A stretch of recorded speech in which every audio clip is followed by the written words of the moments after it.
Friend, આજે હું સુરેશભાઈની લારી પર આવ્યો છું, શાકભાજીની લારી પર. ત્યાં સુરેશભાઈના ફેમસ મિત્ર છે પરેશભાઈ, જે બટોડા સીમાના હેન્ડસમ બોય છે, અને એ બહુ સારી સારી વસ્તુ છે. આ શું છે?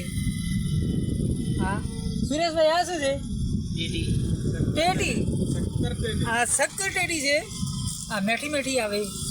અમે તો આમ તો ખરબૂજ કહીએ, પણ આ શક્કર ટેટી કે એ તને ખબર નહીં પડે કેમ આવે, પણ વાટીએ ને ખાઈએ તેર મજા આવે.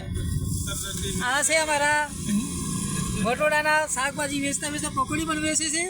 એમની પકોડી મસ્ત મેઠી મેઠી ને ખાટી ખાટી હોય.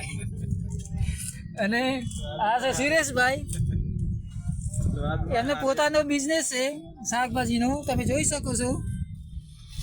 તારું પરી અજવારામાં જવું પડે. એક મીઠું પારો તમે પરેશભાઈની એક લારી મસ્ત બખની બતાવું.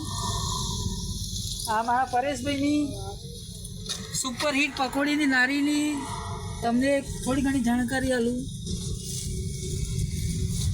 પકોડીની અંદર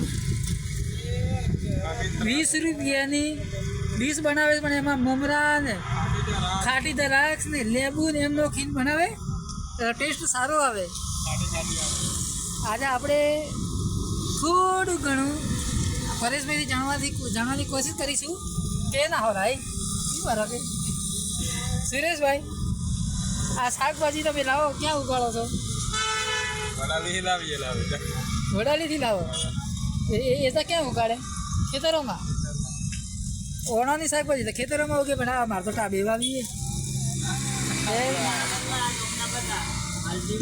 ટાબે વાવીએ અને હે કે મસ્ત મસ્ત મરસો ને રેગણો ને આ ટમાટો બધા અમારે ટાબે વાવેલો હે.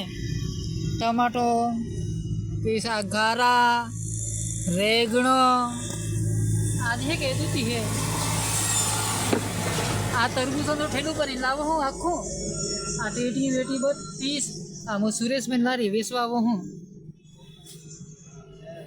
તે તમારે જોઈતું હોય તો કોન્ટેક કરજો કે નહીં. સારું ત્યારે પેસ મળીએ. હવે થોડુંક કોમ હે તે જઈએ પેસ વિડીયો બનાવું.